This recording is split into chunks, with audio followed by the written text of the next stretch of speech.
فرض کریں کہ پیر کی صبح ہے، دفتر کی کرسی پر کوئی بیٹھا ہے، اسکرین پر ایک لامتناہی ایکسل شیٹ کھلی ہے اور اچانک ذہن میں آتا ہے کہ آ, کیا زندگی بس اسی کا نام ہے؟ یہ ایک ایسا احساس ہے جو اکثر کارپوریٹ پروفیشنلز کو ہوتا ہے۔ بالکل، ایک ایسا شخص جس نے زندگی کے 10-15 سال کسی کارپوریٹ جاب کو دے دیے ہوں، جو 30 سال کی عمر پار کر چکا ہو، اس کے ذہن میں اکثر یہ سوال آتا ہے کہ کیا اب کیریئر میں کوئی بڑی اور دلچسپ تبدیلی لائی جا سکتی ہے؟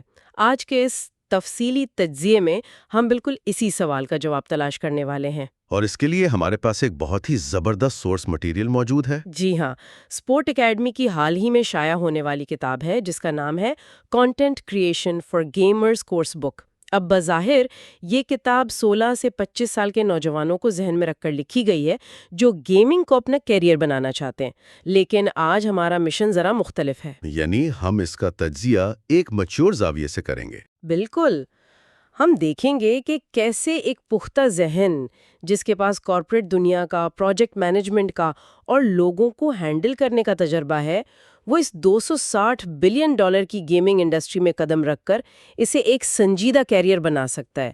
ٹھیک ہے، آئیے اس کو تھوڑا کھولتے ہیں۔ صحیح۔ اور میرے خیال میں سب سے پہلے تو وہ پرانی سوچ دماغ سے نکالنی ہوگی کہ گیمنگ صرف بچوں کا کھیل ہے۔ جب بھی گیمنگ یا سٹریمنگ کا ذکر آتا ہے تو فوراً ایک ایسے ٹینیجر کا خاکہ بنتا ہے جو اپنے اندھیرے کمرے میں بیٹھا کانوں پر ہیڈ فون لگائے چیخو پکار کر رہا ہے۔ ہاں بالکل وہی۔ لیکن اسپورٹ اکیڈمی کی کتاب کے جو اعداد و شمار ہیں وہ اس روایتی سوچ کو جڑ سے اکھاڑ پھینکتے ہیں۔ ذرا اس بات پر غور کریں کہ 2025 میں عالمی گیمنگ مارکیٹ کا حجم $260 بلین تک پہنچ چکا ہے۔ $260 بلین؟ یہ تو بہت بڑا ہنسا ہے۔ یہ کوئی معمولی ہنسا نہیں ہے۔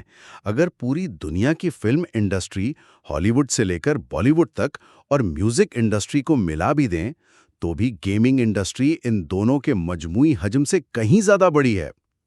دنیا کی تقریباً نصف آبادی یعنی 3.49 بلین لوگ باقاعدگی سے گیمز کھیلتے ہیں۔ یہاں جو سب سے حیران کن بات ہے وہ یہ ہے کہ ایک اوسط گیمر کی عمر اب 16 یا 17 سال نہیں رہی، بلکہ 31 سے 33 سال کے درمیان ہے۔ میں نے بھی یہ پڑھا اور میں سچ میں حیران رہ گئی تھی۔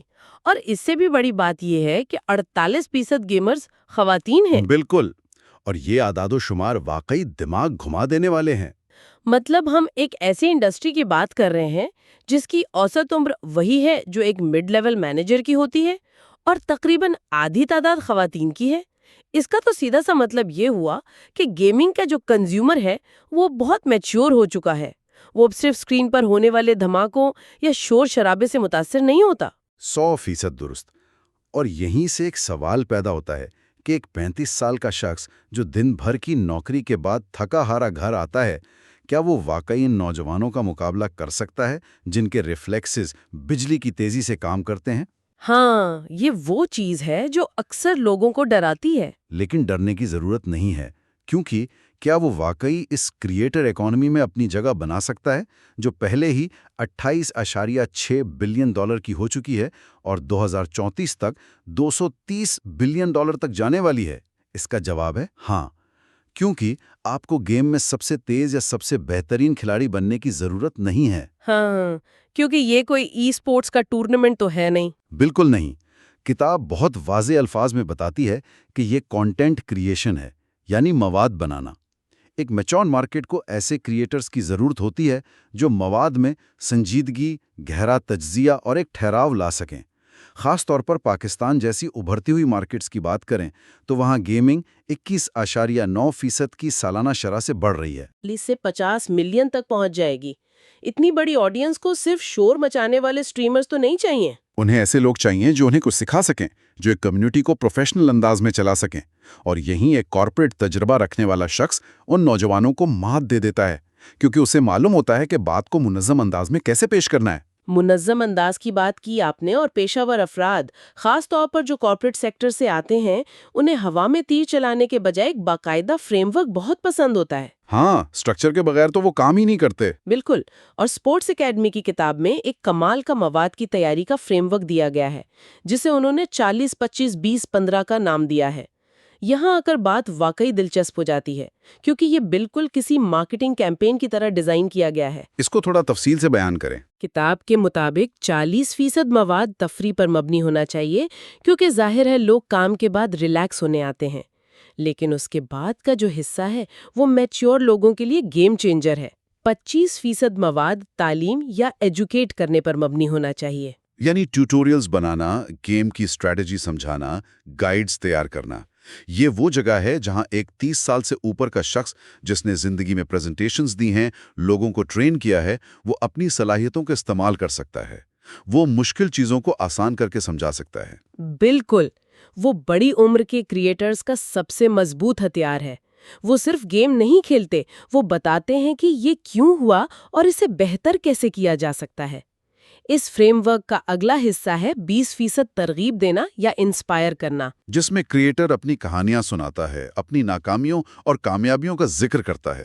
ایک ایسا شخص جس نے زندگی کی اونچ نیچ دیکھی ہو، وہ جب اپنے تجربات شیئر کرتا ہے تو ناظرین کے ساتھ اس کا ایک بہت گہرا جذباتی تعلق بنتا ہے جو کوئی ٹین ایجر نہیں بنا سکتا۔ صحیح کہا۔ اور آخری 15% حصہ تشہیر یا پروموٹ کرنے کا ہے، جس میں اسپانسرز کی بات ہوتی ہے، یہ مرچنڈائز بیچی جاتی ہے۔ لیکن اصول یہ ہے کہ پہلے 85% ویلیو فراہم کی جائے، پھر 15% اپنے فائدے کی بات ہو۔ یہ ایک انتہائی متوازن کاروباری ماڈل ہے، لیکن یہاں ایک پریکٹیکل مسئلہ آتا ہے۔ وہ کیا؟ ایک عام تاثر یہ ہے کہ اگر گیمنگ کانٹینٹ بنانا ہے تو روزانہ 8-10 گھنٹے کیمرے کے سامنے بیٹھ کر لائیو سٹریمنگ کرنی پڑے گی۔ اب ایک شخص جس کی 9 to 5 جاب ہے، گھر ہے، وہ یہ سب کیسے کر سکتا ہے؟ ہاں، یہ تو ممکن ہی نہیں لگتا، لیکن کتاب میں اس کا ایک بہت شاندار حل کنٹینٹ ریسائکلنگ کی صورت میں دیا گیا ہے۔ میں اسے پڑھ کر واقعی بہت متاثر ہوئی۔ یہ محنت کے بجائے ذہانت سے کام لینے کی بہترین مثال ہے۔ یعنی اسمارٹ ورک۔ بالکل، کتاب بتاتی ہے کہ روزانہ نیا مواد بنانے کی ضرورت نہیں ہے۔ ہفتے کے آخر میں صرف 2 یا 3 گھنٹے کی ایک تفصیلی ویڈیو یا لائیو سٹریم ریکارڈ کی جائے، پھر پورے ہفتے اسی ایک لمبی ویڈیو میں سے چھوٹے، دلچسپ اور اہم کلپس نکال کر انہیں ٹک ٹاک، انسٹاگرام ریلز اور شارٹس پر اپلوڈ کیا جائے۔ یہ بالکل ویسا ہی ہے جیسے دفتر میں ایک لمبی بورڈ میٹنگ کے بعد مختلف ڈپارٹمنٹس کو چھوٹی چھوٹی ای میلز یا بریفنگز بھیجی جاتی ہیں۔ ایک بار کام کیا اور وہ پورا ہفتہ چل رہا ہے۔ اور یہی وہ سمارٹ اپروچ ہے جو ایک تھکے ہوئے پروفیشنل کو برن آؤٹ سے بچاتی ہے۔ جب کنٹینٹ ریسائیکل ہو رہا ہوتا ہے تو دراصل مختلف پلیٹ فارمز کے الگوریدمز کو ان کی زبان میں جواب دیا جا رہا ہوتا ہے۔ ایک کارپوریٹ بیک گراؤنڈ سے آنے والا شخص ڈیٹا اور سسٹمز کو سمجھنے کا عادی ہوتا ہے۔ اور یہ مہارت یہاں بہت کام آتی ہے۔ مثال کے طور پر یوٹیوب کو ہی لے لیں۔ یوٹیوب کوئی عام سوشل میڈیا نہیں ہے، یہ دنیا کا دوسرا سب سے بڑا سرچ انجن ہے۔ یہاں SEO یعنی سرچ انجن آپٹیمائزیشن کام کرتی ہے۔ کتاب میں باقاعدہ میٹرکس بتائے گئے ہیں کہ اگر ویڈیو کا کلک تھرو ریٹ 4 سے 10% کے درمیان ہے، جسے CTR بھی کہتے ہیں۔ جی CTR، اور ایوریج ویو ڈیوریشن 50% سے زیادہ ہے، تو یوٹیوب کا الگوریدم ویڈیو کو خود بخود پروموٹ کرے گا۔ ایک میچور ذہن اس ڈیٹا کو دیکھ کر جذبات میں نہیں آتا، بلکہ تجزیہ کرتا ہے کہ اگر لوگ ویڈیو درمیان میں چھوڑ کر جا رہے ہیں تو اگلی بار اسکرپٹ کو کیسے بہتر کرنا ہے۔ یہ CTR اور ویو ڈیوریشن بالکل ایسے ہی ہیں جیسے کارپوریٹ دنیا کے KPIs ہوتے ہیں، جن کی بنیاد پر پرفارمنس ناپی جاتی ہے۔ اور اگر باقی پلیٹ فارمز کی بات کریں تو ان کا کردار بھی واضح کر دیا گیا ہے۔ ڈسکارڈ محض چیٹ کرنے کی جگہ نہیں ہے، یہ کمیونٹی ہب ہے، جیسے کوئی ورچوئل کلب ہو۔ یہاں وہ انسان کامیاب ہوتا ہے جسے لیڈرشپ اور مینجمنٹ آتی ہو۔ اور ٹک ٹاک کا کام صرف ٹاپ آف فنل کے طور پر ہے، یعنی وہ بزنس کا بل بورڈ ہے۔ وہاں سے نئے لوگوں کی توجہ حاصل کی جاتی ہے اور پھر انہیں یوٹیوب یا ڈسکارڈ کی طرف لایا جاتا ہے، جہاں اصل ویلیو دی جاتی ہے۔ اگر ہم اسے بڑی تصویر سے جوڑیں تو ایک بہت بنیادی فرق سمجھنا ہوگا۔ وینٹی میٹرکس اور ویلیو میٹرکس کے درمیان کا فرق۔ بالکل، نئے اور کم عمر کریٹرز اکثر وینٹی میٹرکس کے پیچھے بھاگتے ہیں، جیسے کہ کل کتنے لائکس آئے یا کتنے فالوورز ہو گئے۔ یہ نمبرز اسکرین پر تو بہت اچھے لگتے ہیں، لیکن ان کی اصل اہمیت کچھ نہیں ہوتی۔ اصل گیم ویلیو میٹرکس کی ہے۔ جی، لوگ ویڈیو پر کتنا وقت گزار رہے ہیں، کیا وہ اسے شیئر کر رہے ہیں، کیا وہ کامنٹس میں کوئی بامانی سوال پوچھ رہے ہیں یا صرف ایک ایموجی لگا کر جا رہے ہیں؟ کتاب بتاتی ہے کہ الگورتھم ابتدائی 30 سے 60 منٹ کی انگیجمنٹ کو دیکھ کر فیصلہ کرتا ہے کہ اس مواد کو مزید پھیلانا ہے یا نہیں۔ تو اگر آڈینس کے ساتھ ایک گہرا تعلق بنا ہوا ہے تو وہی اصل کامیابی کی ضمانت ہے۔ اور یہ گہرا تعلق یوں ہی ہوا میں نہیں بن جاتا، اس کے لیے ایک باقاعدہ برانڈ آئیڈینٹی اور کمیونٹی مینجمنٹ کی ضرورت ہوتی ہے۔ گیمنگ کمیونٹیز میں اکثر بہت زیادہ زہریلا پن یا ٹاکسیسٹی دیکھنے کو ملتی ہے۔ بچے ایک دوسرے کو گالیاں دے رہے ہوتے ہیں۔ اب ایک بڑی عمر کا شخص جو دن بھر دفتر کی سیاست ہینڈل کرتا ہے، وہ انٹرنیٹ پر ان چیزوں سے کیسے نمٹے گا؟ کتاب اس حوالے سے بہت زبردست رہنمائی کرتی ہے۔ سب سے پہلے تو اپنی ایک برانڈ وائس چننی ہے۔ ٹین ایجرز کی طرح ایکٹ کرنے کی کوئی ضرورت نہیں ہے۔ اپنا انداز ایک تجزیہ کار یا ایک رہنما کا رکھا جا سکتا ہے۔ ناظرین بھی ایک 30-35 سال کے شخص سے پختگی کی توقع کرتے ہیں۔ پرسکون رہنا ہی سب سے بڑا برانڈ بن جاتا ہے۔ بالکل، اور اسی پرسکون رویے کا عملی مظاہرہ اس وقت ہوتا ہے جب کمیونٹی کے منفی رویوں کا سامنا کرنا پڑتا ہے۔ کتاب نے ٹاکسیسٹی کو ہینڈل کرنے کے لیے ایک 3 ٹیئرز رسپانس سسٹم دیا ہے جو کسی بھی HR مینول سے کم نہیں ہے۔ وہ سسٹم ذرا تفصیل سے بتائیں۔ پہلا ٹیئر ہے تعمیری تنقید کا۔ اگر کوئی شخص تہذیب کے دائرے میں رہ کر گیم پلے یا ویڈیو پر تنقید کر رہا ہے تو اس کا شکریہ ادا کیا جائے اور اس سے بات چیت کی جائے۔ اس سے کمیونٹی میں عزت بڑھتی ہے۔ دوسرا ٹیئر ہے ٹرولنگ کا۔ انٹرنیٹ پر کچھ لوگوں کا مقصد صرف غصہ دلانا ہوتا ہے۔ ان کو تو اگنور ہی کرنا چاہیے۔ بالکل، حکمت عملی انتہائی سادہ ہے کہ انہیں مکمل طور پر نظر انداز کیا جائے، کوئی جواب نہ دیا جائے، کیونکہ آپ کی توجہ ہی ان کی خوراک ہے۔ اور تیسرا ٹیئر انتہائی سنگین ہے۔ اگر کوئی شخص گالی گلوچ کر رہا ہے یا نقصان دہ رویہ اپنا رہا ہے تو وہاں کوئی بحث نہیں کرنی، بغیر کسی وارننگ کے اسے فوراً بین کر دینا ہے۔ یہ کتنا شاندار اور کلین سسٹم ہے۔ ایک پروفیشنل شخص جس نے مشکل کلائنٹس اور دباؤ والے حالات کا سامنا کیا ہو، وہ کیمرے کے سامنے جذباتی ہو کر چیخنے کے بجائے اس سسٹم کو چپ چاپ لاگو کرے گا اور اپنا ذہنی سکون برقرار رکھے گا۔ صحیح بات ہے۔ اچھا، ہم نے مارکیٹ سائز کی بات کر لی، کانٹینٹ بنانے کے فریم ورک کو دیکھ لیا، الگورتھم سمجھ لیا اور کمیونٹی ہینڈل کرنا بھی سیکھ لیا، لیکن اب کمرے میں موجود سب سے بڑے ہاتھی کی بات کرتے ہیں۔ یعنی پیسوں کی بات؟ ہاں، وہ سوال جو اپنا کریئر بدلنے کا سوچنے والے ہر شخص کو راتوں کو جگائے رکھتا ہے۔ بلز کیسے دیے جائیں گے؟ گھر کا خرچ کیسے چلے گا؟ تو اس سب کا مطلب کیا ہے؟ کیا اس فیلڈ میں واقعی اتنے پیسے ہیں کہ ایک مستحکم آمدنی بنائی جا سکے؟ یہ سب سے اہم اور حقیقت پسندانہ سوال ہے، اور کتاب کی سب سے اچھی بات یہ ہے کہ یہ کوئی سبز باغ نہیں دکھاتی، یہ راتوں رات کروڑپتی بننے کے جھوٹے خواب نہیں بیچتی۔ کتاب ایک انتہائی تلخ حقیقت بتاتی ہے کہ ٹوئچ جیسے بڑے پلیٹ فارم پر 72.6% اسٹریمرز 1 روپیہ بھی نہیں کماتے، صفر۔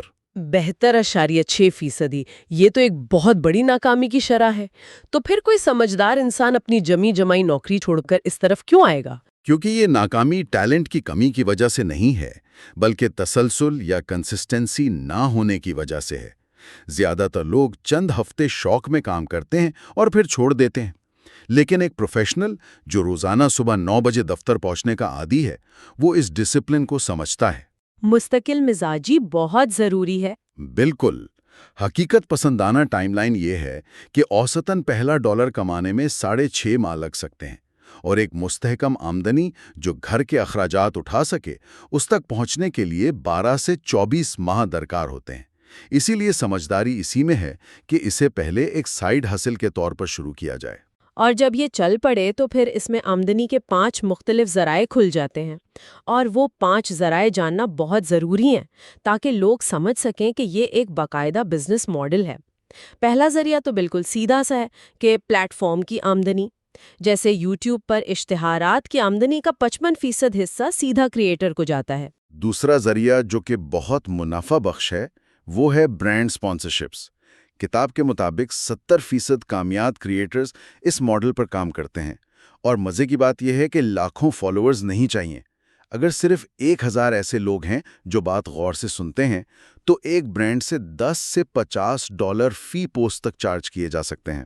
باقی 3 ذرائع کون سے ہیں؟ تیسرا ذریعہ کمیونٹی کی طرف سے ملنے والی براہ راست سپورٹ ہے۔ ڈسکارڈ یا ٹوچ پر لوگ بٹس یا سپر چیٹس کے ذریعے ڈونیشنز دیتے ہیں کیونکہ وہ کام کی قدر کرتے ہیں۔ چوتھا ذریعہ مرچنڈائز ہے، یعنی شرٹس یا مگ بیچنا۔ اور آج کل پرنٹ آن ڈیمانڈ سروسز کی وجہ سے جیب سے پہلے کوئی سرمایہ کاری نہیں لگتی۔ جب آرڈر آتا ہے تبھی چیز پرنٹ ہو کر ڈیلیور ہوتی ہے۔ جی۔ اور پانچواں سب سے طاقتور ذریعہ ایفیلیٹ مارکیٹنگ ہے۔ 98% کامیاب کریٹرز اسے استعمال کرتے ہیں۔ کسی گیمنگ کی بورڈ یا کرسی کا ریویو کیا، لوگ لنک سے خریدتے ہیں اور کمیشن ملتا رہتا ہے۔ یہاں میرا کارپوریٹ پروفیشنلز کے لیے ایک خاص مشورہ ہے جو کتاب کی فلسفی سے بھی جڑا ہے کہ برانڈز کا انتظار نہ کریں، یعنی خود پرو ایکٹیو اپروچ اپنائیں۔ بالکل، اپنا کارپوریٹ تجربہ استعمال کریں، ایک شاندار میڈیا کٹ بنائیں جس میں چینل کا ڈیٹا، آڈینس کی تفصیلات ایک بہترین پریزنٹیشن کی صورت میں تیار کریں اور خود برانڈز کو ای میلز کے ذریعے پچ کریں۔